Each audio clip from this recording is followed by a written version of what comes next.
Support for this NPR podcast and the following message come from Microsoft Teams, a digital workspace in Office 365 where teams can create, collaborate, and communicate authentically. Take teamwork where you work with apps for mobile and desktop. Visit office.com/teams.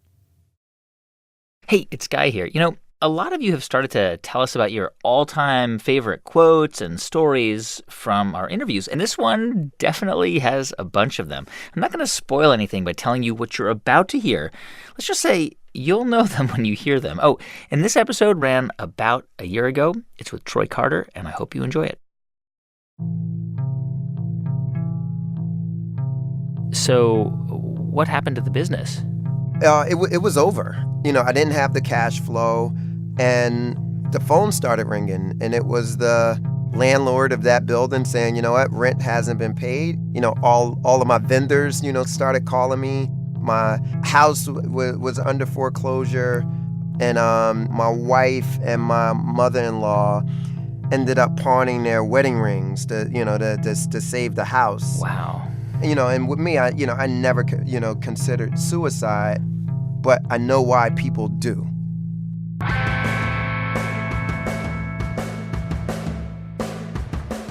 From NPR, it's How I Built This, a show about innovators, entrepreneurs, idealists, and the stories behind the movements they built.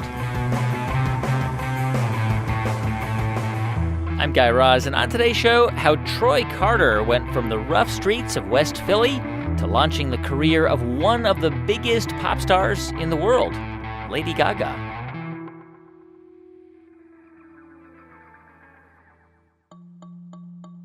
So it usually takes a bit of instinct, some failure, and a lot of luck to figure out what customers are going to want to buy. Seth Goldman, he figured a lot of people would want a barely sweetened iced tea. And with Honest Tea, he turned out to be right. Herb Kelleher, he thought people wanted cheap flights with no frills. And, well, we got Southwest. But for Troy Carter, it wasn't just that he thought Lady Gaga would be huge.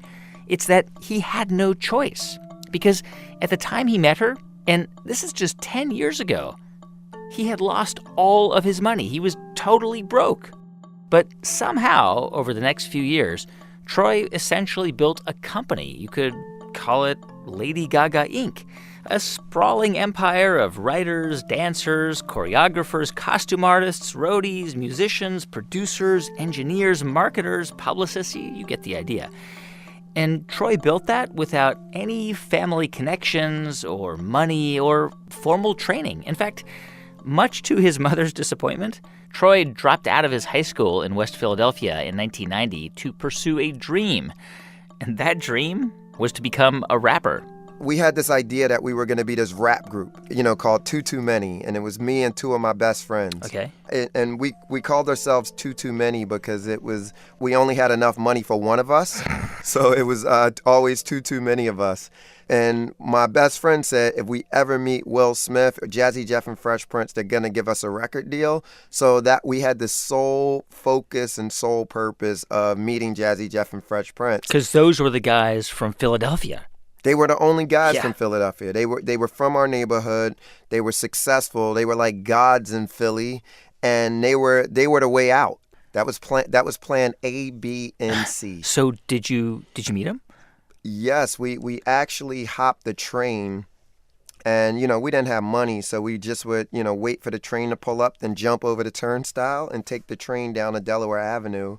And we knew Jazzy Jeff had a recording studio there, and we just would wait outside of the recording studio. And I think we did that for almost 6 months. And Jeff used to see us outside, but would never let us in. I think he thought we were like stalkers or something. And then one day we saw some friends in the studio that let us in. Will Smith just happened to be in the studio, and we walked in and we played our demo tape. And he listened to it right then and there? He listened to it, and we actually went outside. It was snowing, and we said, well, we want you to see us dance, too. So we actually started dancing in the snow. I think we quickly found out we sucked. But, Will saw some potential in us, and he said, look, how are you guys getting home? And we said, we don't know. And he drove us home that night and basically told our parents that, he had us covered. We were going to be okay. And what was the track you played for him? Do you remember how it goes? Oh, my God. It was pretty terrible. So I don't... You have to give us some of it. It was a song called "Where's the Party?" Yeah. That was like, How'd it go? I'm not telling you. You how got to it goes. tell us how it goes. And actually, I shouldn't even said the name because you'll go on Google now. So. We're gonna find it. I know you are. A disco ball dangling from the rafter, trying to capture the hip hop rapture. Girls to the left of me, girls to the right. They've been It's chasing not. me around It's all not night. so bad.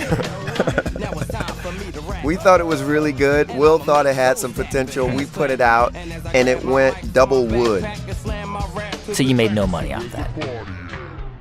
We made zero money. I probably still owe Will Smith money for that record. But you established a relationship with Will Smith, which was kind of a big deal, I guess. Yes, and you know what? And Will has a partner still to this very day named James Lassiter. Mm-hmm. He was in the studio that day we played the demo tape. And he was Jazzy Jeff's and Fresh Prince's manager. He actually got the job as their manager because he was the only guy in our neighborhood with a car. And James had become this sort of mogul in the industry, and I wanted to be James. So in my soul, I wanted to be less Fresh Prince and more James. So I just kind of put myself under James, and James became my teacher. So you basically move away from being a performer at that point. And did James give you a job? Yes, James gave me a job. I had a few jobs within the camp, but I was James's assistant. I was Jazzy Jeff's assistant. And I ended up moving out to L.A. and working with James and his production company with Will. How old are you, by the way, at the time? I was in my late teens, early 20s during sort of that transition period. Right. And I was working at Will and James's production company, and I was having the time of my life, and I'm very hard-headed, thought I knew everything, and I didn't have a car. I thought it was going to be like Philly, where you just can take the train everywhere, and in L.A., everything's so separated, and I was taking this car service from the office to visit this girl probably 2 or 3 times a week or whatever, but I would pay the bill every 2 weeks when I got my check. I would pay like the office manager and say, hey, the bill's gonna come in, I got you covered or whatever. And one time, I think I pissed the office manager off over something, and she told James that I had been using this car service to visit this girl, and James came in and fired me and sent me back to Philly. Wow. So on the spot, that was it. You were done. Done. James basically, he saw the route that I was going, and I was taking a lot of shortcuts. And I was kind of living this LA fast life and sort of the stereotypical fake executive thing. I thought I was much bigger than what I was at that particular time. And he kicked me out of LA. Like he said, you're going back home. So, like, you're in your early 20s, you lose your job, and you go back to Philly? Yeah, I went back to Philly, sort of with my tail in between my legs. And my cousins in Philly had started a small management company, a sort of a production company, that they asked me to come in and run. And one of the clients was a girl that I met when she was 16, so she and I had known each other. And we started working together, and it was the rapper Eve. Wow. But I had absolutely no clue what I was doing. Yeah. And, it started off, Eve had come to me and she said, look, I need your help in figuring this out. And at first I was kind of helping her find a manager. Finally, she said, look, I want you to do it. And of course I said yes and jumped at the opportunity. And I think initially the job was protecting my friend. So instinctively, the decisions that I was making was really about how do I protect her and make sure that, she has the best possible chance to make it. And everything else was, learning as I was going along. And, I remember the first tour that we went on was this Cash Money Rough Riders tour. I got on the bus, and it was this old bus driver and, scruffy beard. And he said, you got the float? I said, I'll be right back. And I got off the bus and I called one of my buddies who had done touring for a long time. And I said, dude, what's float? And he said, it's the money that you give the bus driver for gas, tolls, fuel, everything else or whatever. So I got back on the bus and gave him the money, and I said, here's the float. And I sort of floated my way through the rest of for the next 3 years. I kind of floated my way through, kind of figuring it out as I was going along. Yeah, I mean, what did you have to do as a manager for Eve? Like, book shows and like, how did you even know how to do that, or how to promote her brand and how to get her out into the world? The way it works is the manager sort of is like the hub of an artist's career. So I go out and I hired a booking agent who books the shows. I hired a publicist who does interviews and television. I bring in the record label who distributes the music. So it's sort of like, a CEO of Eve Inc., of her business. And that became a pretty big business. Yeah, she actually became one of the biggest female hip-hop stars of all time.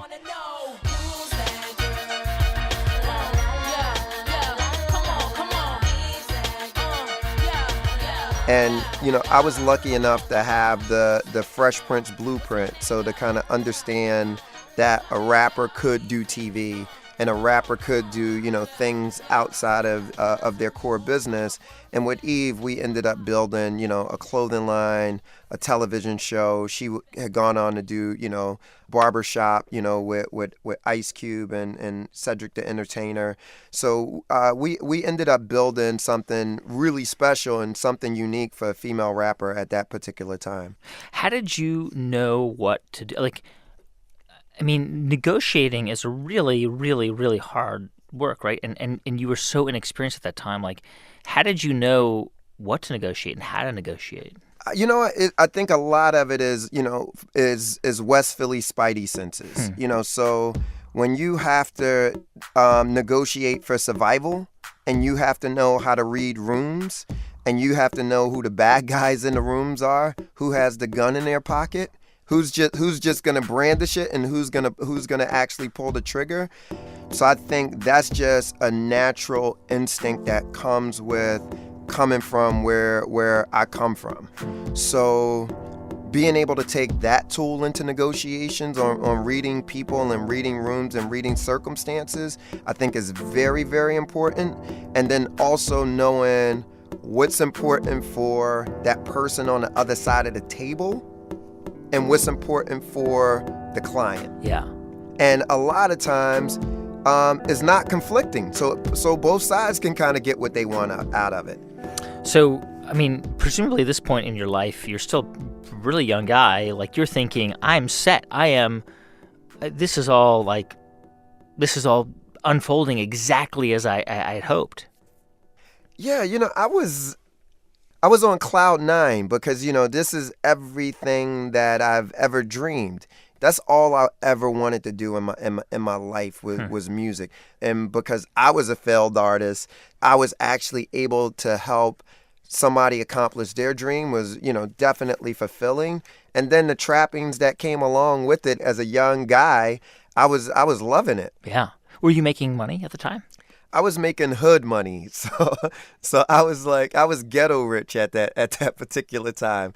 So if you had the nicer house out of the 40 row homes on that side of the street, you were doing okay. But by no means was I rich. My goal was to make $1,000 a week. If I could make $1,000 a week, that was it for me. I was set. That was my goal. Yeah. What was the name of your company, by the way? It was called Irving Wonder. Irving Wonder, okay. And I did it out of Philly for 5 years, and then I sold that company in 2004. You sold it to another management company? Yeah, it was a big company in the UK called the Sanctuary Group. And so I sold it to the Sanctuary Group and then moved to LA to help them open up their LA offices. Why did you sell your management company that you built? The real reason was, at that particular time, it was the largest liquidity event that I would have experienced. It was a lot of money, basically. Yeah, I was hustling. Yeah. I was living check to check, walking around venues with, a backpack full of cash from venue to venue. So, it was a complete lack of sophistication in the way we operated the business. And then the guys from Sanctuary, they were managing Guns N' Roses and, a bunch of huge rock acts. And they had just done a deal with Matthew Knowles, who's Beyonce's dad, and bought his company. And he approached me and said, look, this company can help you scale your business. They can help you grow your business, in a way that you can't grow it internationally. And, you don't have to live check to check. You have a young family. And he said, look, this is going to take you to the next level. And I ended up doing it. What did they pay you? I can't tell you what they paid me. You can't really? they paid that me NDA more. That NDA is long expired. They paid me more than I ever made. Right. But I'll tell you, it was a $2 million check. It was actually the actual number was $2,275,000 was the actual number, because I remember when the wire went through, and I called and checked the automated bank machine about 10 times to make sure that the money was still there. Because I never had $1 million in my bank account before. I never had even close to it, and in the bank at one time. And here it was. Now it's like, okay, you know what? This is very real, and it was very real. So what was it like working for Sanctuary? I hated it. I hated it. What happened? It was fantastic at first, and because I was so excited to get the check, I completely overlooked all of the red flags. What were they? You know what? It just was certain things and certain behaviors that showed up during that period that I chose to ignore, because I said, I'm just going to take the check and I'll deal with that. And maybe he isn't such a bad guy. And maybe maybe they are ethical underneath some of the things that was happening during the negotiation. So coming in, I just didn't do the diligence on them that they were doing on me. So how long did you last there? You know what? Probably. I remember waking up and talking to my wife a couple times about buying the company back. Because I'm talking about, me growing up loving music, worshiping, Barry Gordy's and all of these guys. And this is my dream. And I didn't have a plan B, and this is all I wanted to do. And I was dreading getting up in the morning, going to the office. I had knots in my stomach going in, and I would go into the office and I would pull my shades down. We had glass offices, and I would pull my shades down because I didn't want to work with people there. And about 2 years in, a year and a half in, it was over. And you were still managing Eve at that point? Yes, I was managing Eve. Now, when you left Sanctuary, you were still pretty much financially secure at that point, right? I thought I was. So I invested a lot of money back into this new business. The new business that you started after you left Sanctuary? After I left Sanctuary. Mm-hmm. So one of the things I realized was $2 million isn't actually $2 million. Mm-hmm. You pay taxes, and you exactly. You buy a house, you pay taxes, you buy a couple new cars, and it's gone. It's gone. I invested in this new business, and Eve was going with me, so I said, you know what? I know exactly what we're doing. This is going to the next level. Did a build out on these beautiful offices on Wilshire Boulevard. And started this new business. What happened to it? You know what? Eve walked in one day. I think maybe I was probably about a year or two into the new business. So she came into my office. She sat down on the couch and she said, "I think I want to go in another direction." Wow. And I said, "Well, what do you mean?" She said, "Well, I think I'm gonna find new management." I said, "Well, why?" She said, "Well, I think I want to go to the next level, and I want to go with a manager who I think could get me to the next level." I said, "Well, are you thinking about anybody specifically?" She said, "Yeah, I'm thinking about this guy, Shakim." I said, Shakim's my mentor and good friend. So she ended up signing with one of my good friends for management. Wow. And I mean, she was your ticket to making that new business successful. So, and even more, she was my friend, and we were, really close. She was there through, girlfriends and through my wedding, through the, birth of, my kids, and it was a heartbreak, number one, in terms of how it ended up happening, and then the business was highly hedged on that success with of her. Yeah. It was a single client business pretty much at that time. So what happened to the business? It was over.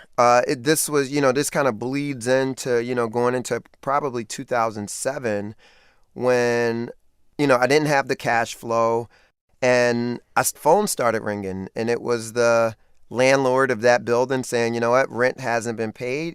All of my vendors started calling me. And then it kind of spilled into home. My house was under foreclosure, and my wife and my mother-in-law ended up pawning their wedding rings to save the house. Wow. And even down the kids were in private school, and having to tell the head of school, asking them to could you please keep the kids in school. And I'm going to pay tuition. I just need a little bit of time. But, scared that when I gave the waiter my credit card for a couple of bowls of oatmeal that it was going to be declined. Wow. So it was tough and, super humbling, not just as an entrepreneur, but as a dad and, and having to live through that really dark period. And hip hop is a very small community. And we had a couple of buddies who were real executives in our business, who had committed suicide, who were, had successful careers and everything else or whatever. And, and with me, I never, considered suicide, but I know why people do.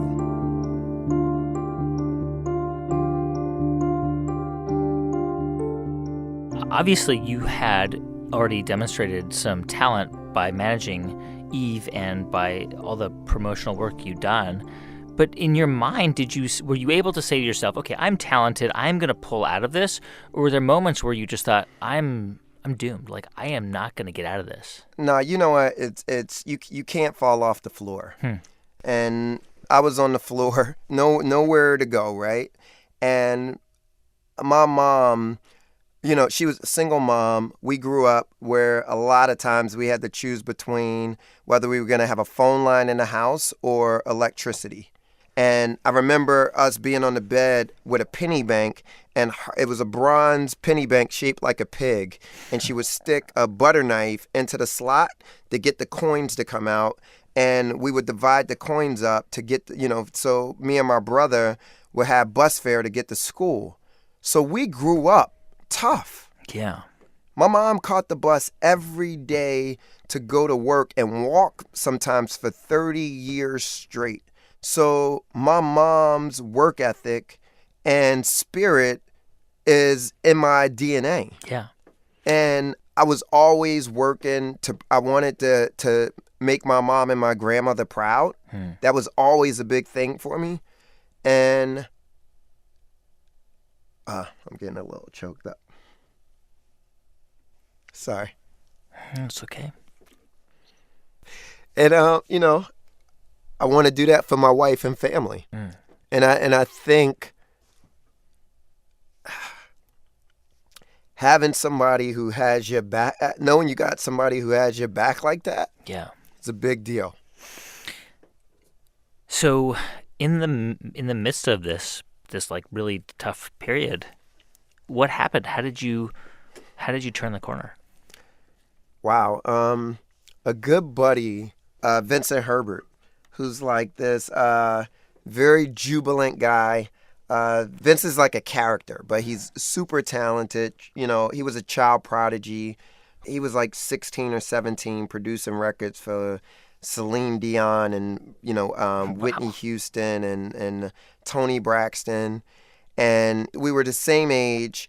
And every time he was in LA, he would pop by and just, we would just talk and catch up.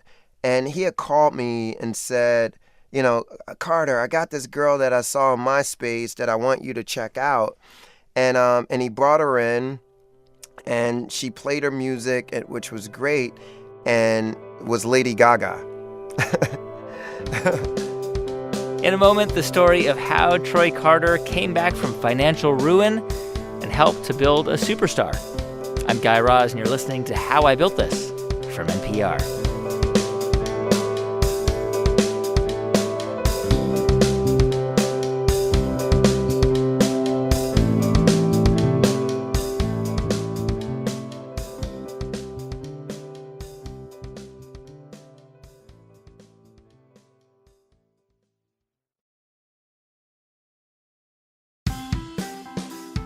Hey, everyone. Just a quick thanks to two of our sponsors who help make this podcast possible.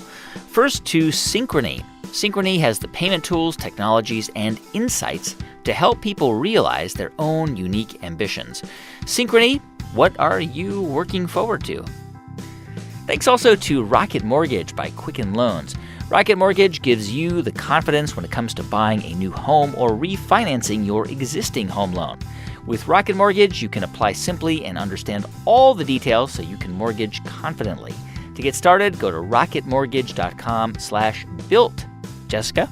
Equal housing lender. Licensed in all 50 states.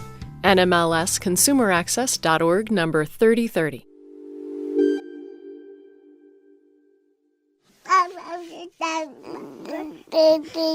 Have you ever wondered what your baby's trying to tell you when she babbles?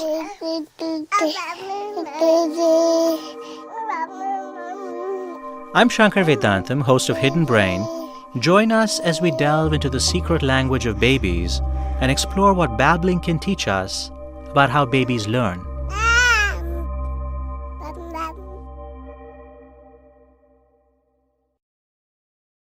Hey, welcome back to How I Built This from NPR. I'm Guy Raz. So Troy Carter is probably at the lowest point in his life. His house is in foreclosure, his business has fallen apart, and he's basically bankrupt. But around this time, he gets introduced to a young singer and piano player who calls herself Lady Gaga. Did you know that she was going to be huge? Yeah, you know what? The real answer is you don't know. You think and you hope, but you don't know. And what people see now is what she was, except for, she was a brunette. and she didn't dance at that particular time. She was behind the piano. Actually, L.A. Reid, who had done your show, had just dropped her from Def Jam. But you know what? She, in all fairness to L.A., she was a piano singer. Yeah. And she had gone to West Virginia, cried on her grandmother's couch afterwards because her dad gave her a year off from school and basically said, you got 1 year to figure this out or you need to go back to NYU. So she thought her dreams were shattered. I think it was that sort of thing. You can't fall off the floor. And so, she had this spirit in her that, when you feel that sort of pain, you never want to feel it again. So she was an incredibly hard worker. So she just worked hard every day to get better and better. So what did you guys start to do? You are almost or bankrupt, basically. Financially, You're bankrupt. Yep. And she's like, oh, please, can you manage me? And you're like, yeah, sure, okay. Yeah. Wow. So, so we made music. That was the big thing. Like Vince was incredibly talented at, helping her shape the sound. I knew how to work with female artists. I knew about the fashion business from working with Eve. Gaga had signed to Interscope, which was the same label that Eve was on. So I had a great rapport with the label already. So it felt natural kind of navigating it. And I think we worked on the music for almost 9 or 10 months. And then we took it to the record label, and the record label said, oh, those songs are great. Let's give this to the Pussycat Dolls. Let's give this to Britney Spears. Wow. So she ended up becoming a great songwriter. And a few of the songs we actually fought for, and we said, we're just not giving these records up. And we went out and we took those songs to radio, and it was a disaster. The radio wouldn't play it. They wouldn't play what song are you talking about? It was the song Just Dance. Nobody would play that song? Nobody would play it. Nobody would play it. How did you start to build her career? What did you do? You know what? We ended up, this is as Facebook and Twitter and MySpace and YouTube, all of those platforms were starting to just emerge as places where you could reach audiences directly. And we started using the platforms. They were free. Where we got lucky is that a lot of them were global. They were in markets outside of the U.S. So we started reaching audiences in places where we didn't travel geographically. What would you do? Would you just like post text or videos or like messages from Lady Gaga? Yeah, both. How would people even discover her? You know what? It's these sort of underground music communities that want to find things before other people find them. And I remember we came up with this concept called Gaga Vision for YouTube, and it was like these 3-minute video clips of basically these art clips of her and her dancers, but we would have the bed of music underneath it, and it was super artistic. And she was brilliant, and one of the first music voices who really knew how to use and leverage social. And it really worked. So we started building these sort of underground followings throughout the world. But it wasn't big. Yeah. It was 75 to 100 people in clubs that we would play. But we super served that community. Let me just pause for a sec, because just a few years or a year and a half before that, you're in a high-rise office building in LA, a glass office building, living this life as a corporate executive at this management company. And you are now like going back to traveling in vans and like sleeping in them and trying to get this artist into small clubs? Yep. Started over. Wow. Started over. And also, this was new for me because this was pop music. Totally different from hip hop. It was a different skill set. Yeah. And so really starting over. How were you able to even fund like the videos and her tour? Like, you didn't have any money at the time, so how were you able to do it? Interscope Records. Okay, so Interscope stepped up and they funded a bit. But presumably not a lot, because it sounds like they didn't think she was going to be as big as you thought she was going to be. No, it was a shoestring budget. Yeah. We didn't need a lot, though. I remember her, she didn't have outfits, so she had this idea for this sort of mirror bra panty set or whatever that she couldn't afford. So she took a mirror and she actually broke the mirror up with a hammer and crazy glued each piece onto a bra and panties. We had this, for all of the early Gaga fans, from the early days, she had this latex costume, with these big shoulder pads that she wore to every single show. Huh. Not multiple outfits, one outfit that she wore to every single show. So, so we basically bootstrapped this thing, and every dime that she did make, she reinvested it back into her career. So I think when you marry that with the perfect storm of, I don't have a plan B, she doesn't have a plan B, Vincent doesn't have a plan B, we have to make this work. This had to work. It had to work. It had to work. I'm getting anxious just listening to this story because I'm thinking, oh my God, it's crazy. It's such a crazy risk. Okay, so you're trying to convince radio stations to play her music. You're building up a social media network. But what was a moment where she just blew up?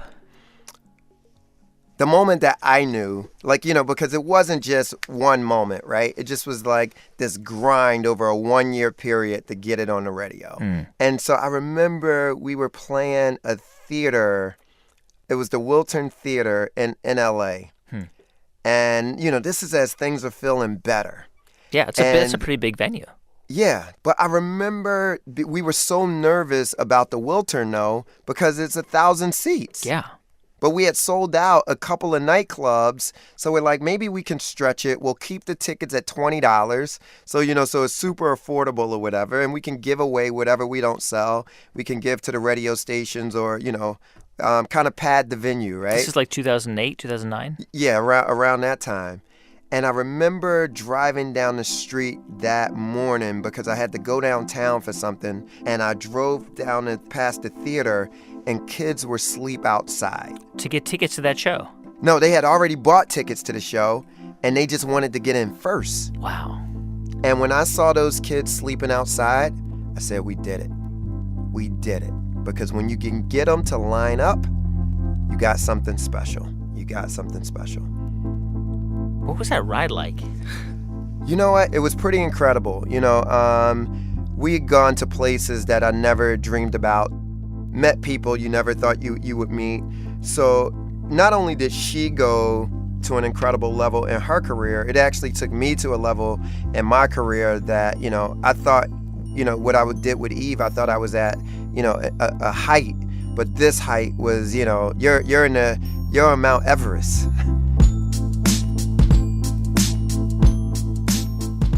Did you guys, you and Lady Gaga, did you ever have moments where you just had a quiet moment and you would just look at each other and say, how did this happen? This is amazing. Oh, yeah. Me, Gaga, and Vince, we're like a trifecta. And we would always have those moments like, oh, my God, can you believe? Wow. You look out at a crowd. Or, I remember seeing her play Sting's Rainforest event in New York where, Sting will bring out, legend after legend, Elton John, Bono, Stevie Wonder, just all of the greats, and her being the only young artist there playing with those guys, seeing her hold her own with those guys and them just take her under a wing, under their wings. So, it's just all of those moments are just, very, very special moments. So during this time, I guess this is sort of like 2010-ish, you also start to, like you thought, I'm going to branch out, right? I mean, Yep. Because you started a company around that time. It was called Atom Factory, right? Yeah, I started Atom Factory. Actually, so I started Coalition Media Group was the original name of the company. Things started, it was this sort of energetic shift within the company. And, and I'd gone through, terrible time period. I said, I want to change the name of the company. I want to bring a new energy into it. And I said, I want this company to be something small, but yet powerful. Yeah. And just to be honest with you, the thing was, I just said, I want to wake up every day and do cool shit. That was the mantra for me personally. Yeah. And so whether that included management or, producing TV or whatever, I just wanted to do things that inspired me. Yeah. So you start this company, and Lady Gaga's career's doing great, and one day she walks in and says, I'm leaving. Yep. She walked in and say, I want to go in another direction, basically. Which is a story you had heard Yeah. before. So I can't say it felt any different than it felt the first time. But you know what? It was a different experience for me. Yeah. The first time I went into panic mode, when that happened to me. This time, I think I was able to sit in the middle of that storm and watch the storm pass. Why did she want to part ways with you? You know what? I think it happens. I think it differs in opinion, on what happened and why it happened. But ultimately, I respected it and took it on the chin. Are you guys still friends? You know what? I wouldn't say friends, but cordial. Yeah. Because she was probably the closest person to you outside of your family for like a lot of years. Yeah, that's the thing about management. I can't do it without pouring my soul into it. I can't do it without investing 100% into that relationship. So I didn't go into the relationship with Gaga with my guards up, because the thing happened with Eve. So it just doesn't work that way for me. It's just no gray for me. I'm either all in or all out. Is it bittersweet to see her perform at the Super Bowl? Well, you know what? It's not even bittersweet. I think it's just sweet. You know, the songs that she sang at the Super Bowl, you know, those are records that, you know, I know the origin. I know the stories behind them. You know, I was part of getting those records to the Super Bowl. So it's a part of my life that, you know, I'm always going to be proud of.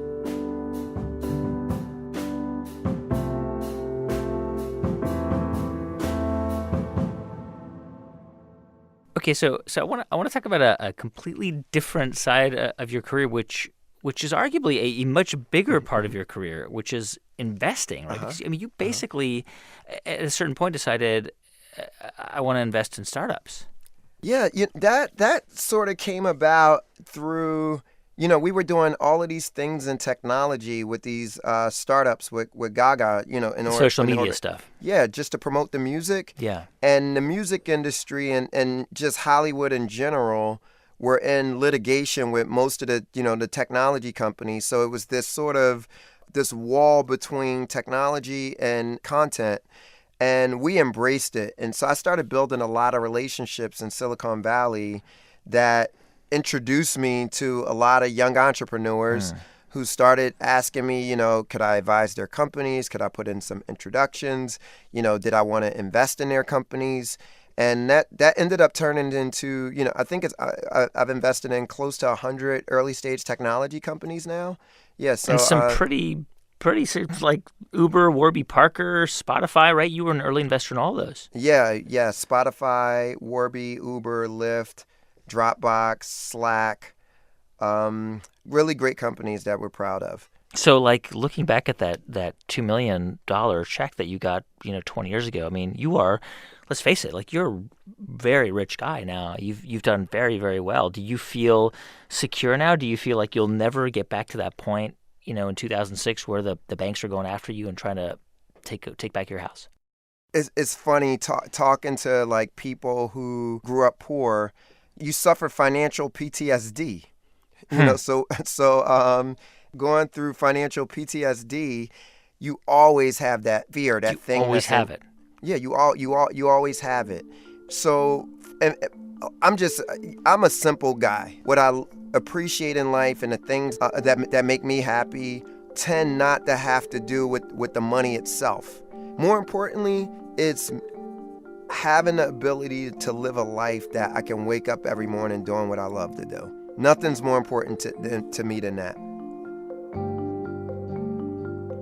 You know, you never went to college. You don't have an MBA. You don't have an advanced degree. There have been, I think, 2 Harvard Business School case studies about you and Lady Gaga, which is a great irony. But do you ever feel like you didn't belong, that you weren't, I don't know, that like you were around people who had credentials and made you feel intimidated? Yeah, at times, right? You know, and I had a 5th grade teacher named Miss Moore. And I was always the littlest guy in the class. You know, you take the school pictures or you get in line to go to lunch in the hallway. I was always first in line because I was the smallest guy. So, but she used to call me the big guy. And she made me feel like I was 6'5". Yeah. And like it was something that she did psychologically that like really, really made me feel not only did I belong, but that I was special. So, you know, sometimes I'll go into rooms where this person has a lot more experience than me. They're much smarter than I am, but I know what I know. And I think I bring a unique point of view to the table, you know, just with different experiences, and I'm confident in that point of view. You know, I was thinking about the story you told about your mom earlier, and I mean, she must be so amazed at how it turned out. I mean, you dropped out of school. She was super disappointed, and I mean, look where you are today. You know, she passed away 3 years ago. Sorry. And she was 63 years old when she died. And she spent the last 3 years with me and my family.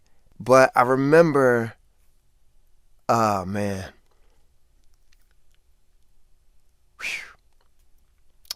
We were at an award show. They were giving me some award for an achievement in the music industry. And she was sick. And she was my date to the show. And we saw Barry Gordy. Wow. She said, "That's you." Wow. Amazing. Yep. Dude, you're like Oprah. You bring out the tears.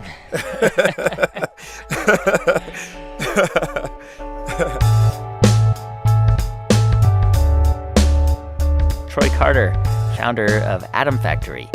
By the way, Lady Gaga was not the only star they managed. Over the last several years, the roster has included John Legend, Priyanka Chopra, Meghan Trainor, and John Mayer. And you know that decision he made to quit rapping when he was a teenager?